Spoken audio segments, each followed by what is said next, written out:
Pernahkah kamu berharap orang lain membantu Anda dan tidak ada satupun orang yang membantu? Atau sebaliknya, Anda ingin membantu orang, tapi Anda juga tidak bergerak untuk membantu. Fenomena apa ini? Rasanya Anda perlu tahu supaya hidup Anda tidak hanya sekedar hidup. Simak video ini sampai tuntas.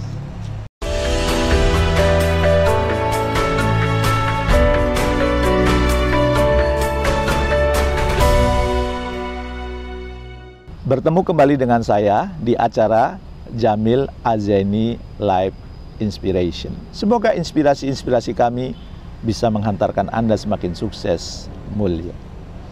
Pernahkah Anda merasa sulit untuk bertindak saat melihat ada orang yang membutuhkan bantuan Anda? Termasuk sulit membantu warga Palestina yang sekarang sedang dibombardir oleh Zionis Israel. Dengan dalih apa? Dengan dalih, sudah banyak yang membantu. Atau mungkin sebagian Anda berdalih, pasti warga terdekat sudah ada yang membantu. Kita kan jauh di Indonesia.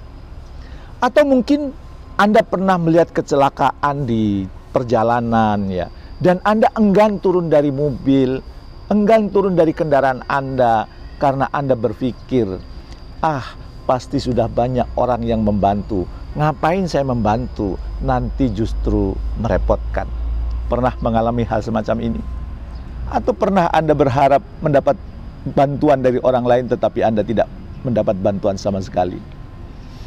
Inilah mungkin yang juga dirasakan oleh para saksi tindakan kejahatan. Ya. Saksi yang hanya bisa berharap orang lain yang akan membantu. Saksi yang merasa bingung, takut, frustasi terhadap apa yang saat itu sedang disaksikannya. Namun, nyatanya tak satu pun yang bisa membantu. Tak satu pun yang akhirnya bergerak melakukan satu saja aksi yang bisa membantu orang yang sedang membutuhkan bantuan. Fenomena ini dinamakan dengan bystander effect atau Genovis syndrome. Kok bisa dinamakan demikian? Gimana itu sejarahnya ya? Mungkin Anda perlu memahami kenapa hal ini terjadi. Di saat orang tidak bergerak membantu orang lain yang sedang tertimpa bencana, tertimpa musibah, karena merasa akan ada orang lain yang membantu. Fenomena ini banyak ditemukan di masyarakat. Jadi ia tidak merasa bertanggung jawab untuk membantu. Loh, kok bisa? Dari mana datangnya istilah ini? Kira-kira dari mana? Ada yang bisa jawab? Ada yang bisa menebak? Kenapa kok disebut tadi bystander effect ya, atau istilah yang saya sebutkan tadi? Ternyata istilah ini hadir sejak tahun 1964 di mana mata dunia menyoroti kasus terbunuhnya Kitty Genovis ya, makanya dinamakan Genovis syndrome. Saat itu di malam hari pada tanggal 13 Maret 1964, ketika kebanyakan orang sudah bersembunyi dalam selimut mereka, terjadilah tragedi. Tragedinya apa? Tragedi yang menggetarkan seluruh New York, ya, di mana Kitty Genovis ini seorang wanita muda yang ceria, happy, pulang ke apartemennya setelah dia mengakhiri shift malamnya di bar. Namun ketika dia hampir sampai di pintu masuk, langkahnya tiba-tiba terhenti oleh seorang pria. Yang orang pria itu tiba-tiba muncul dari kegelapan dan menyerangnya tanpa ampun. Ya, diserang, kaget si Kitty Genovis ini. Maka kemudian dia berteriak-teriak minta tolong. Ya, di dalam kegelapan itu, Kitty berteriak meminta bantuan, meminta tolong. Suara putus asa itu bergema di malam yang sunyi, memecah keheningan malam.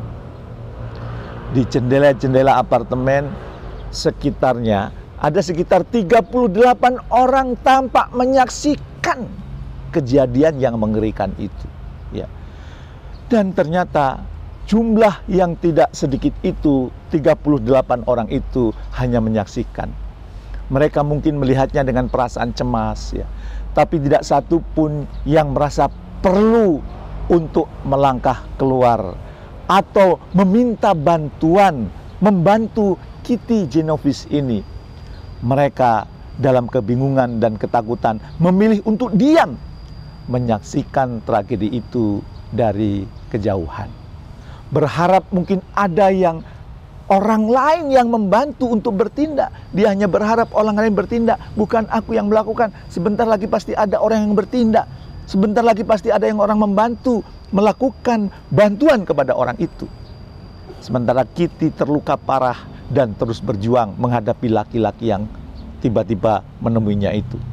Tatapannya yang penuh ketakutan dan teriakan minta tolongnya mencoba menarik perhatian siapapun yang mungkin bisa menolongnya, ya. Siapapun yang bisa mendengarnya. Namun waktu terus berlalu tanpa bantuan yang datang. Para tetangga apartemennya hanya menyaksikan, memilih diam dari jendela-jendela mereka, menyaksikan detik demi detik penderitaan Kitty yang semakin terasa mengerikan. Nggak ada satupun yang bergerak, nggak ada satupun yang menolong. Semua berharap orang lain yang menolong. Semua berprasangka baik ada orang yang bergerak menolong Kitty ini. Dan apa kemudian yang terjadi? Yang terjadi adalah hal yang sangat mengerikan. Apa itu? Ya, si Kitty-nya kemudian terbunuh. Kenapa? Karena situasi tadi terus berlangsung tanpa satupun dari mereka yang bersedia mengambil tindakan. Akhirnya keberanian dan semangat juang Kitty tidak mampu menahan serangan laki-laki tadi, serangan yang mengerikan itu dalam keheningan malam yang kemudian terjadi. Ya, orang banyak menjadi saksi bisu. Kitty Genovese meninggal karena luka-lukanya yang semakin parah. Mengerikan, ya. Kejadian disaksikan oleh banyak orang, tapi tak ada satupun orang yang menolongnya. Tragedi ini bukan hanya menyisakan luka yang mendalam bagi keluarga Kitty, tetapi juga mengguncang jiwa kota New York dan dunia. Masyarakat terkejut dan juga tercengang oleh fakta, oleh kenyataan. Begitu banyak orang yang dapat menyaksikan kejadian, ya, tapi tak satu pun yang menolongnya. Padahal kejadiannya mengerikan. Kitty sudah berteriak-teriak meminta tolong, dan tak ada pun satu orang yang melakukan membantu mereka. Mudah-mudahan ini tidak terjadi di sekitar Anda. Mudah-mudahan ini tidak terjadi dalam kehidupan kita semua. Kisah Kitty Genovese ini menjadi sorotan, menyedot perhatian publik, mengilhami diskusi luas tentang etika sosial, tentang kepedulian, tentang tanggung jawab, ya, dan juga tentang bagaimana sikap orang-orang menghadapi situasi darurat. Bagaimana seseorang bisa berjuang sendiri melawan rasa takut dan sakitnya, sementara ada puluhan mata menyaksikan langsung kejadian itu tanpa ada pergerakan untuk membantu sedikit pun. Mengerikan, ya. Kayaknya ada yang salah ini, ada yang sakit di masyarakat New York ketika itu, ya. Karena 38 orang melihat tak ada satupun yang membantu. Dan ternyata sudah banyak penelitian yang memastikan kebenaran fenomena ini. Salah satunya datang dari siapa? Dari John Darley dan Bibb Latané. Mereka melakukan penelitian, dan dalam penelitian tersebut para peserta diundang ke laboratorium dan ditempatkan di ruangan-ruangan yang berbeda-beda. Apa yang kemudian dilakukan? Di beberapa ruangan itu, ya, hanya ada satu peserta. Di ruangan lain ada yang kemudian 5 peserta gitu, ya. Mereka dicampur gitu. para peserta kemudian diberitahu bahwa mereka akan berpartisipasi dalam penelitian tentang persepsi suara. Di tengah penelitian, suara orang yang sedang meminta tolong sengaja dimunculkan, sengaja diperdengarkan oleh peneliti kepada semua orang.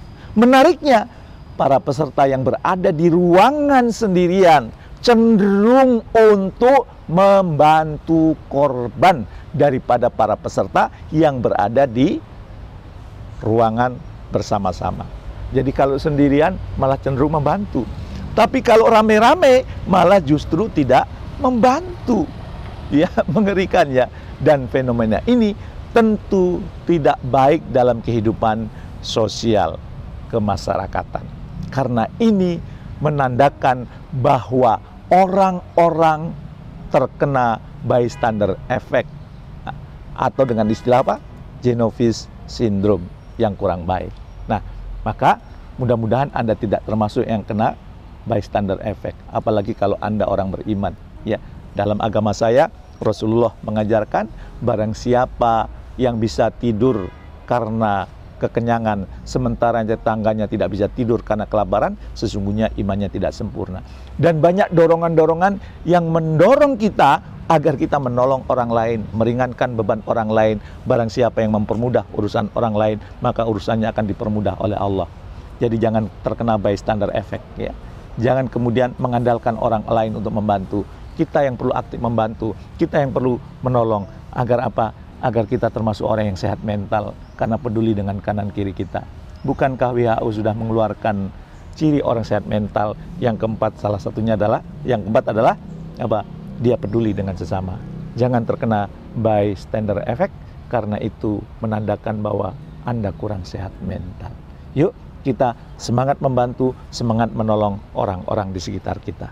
Mudah-mudahan bermanfaat. Terima kasih. Assalamualaikum warahmatullahi wabarakatuh.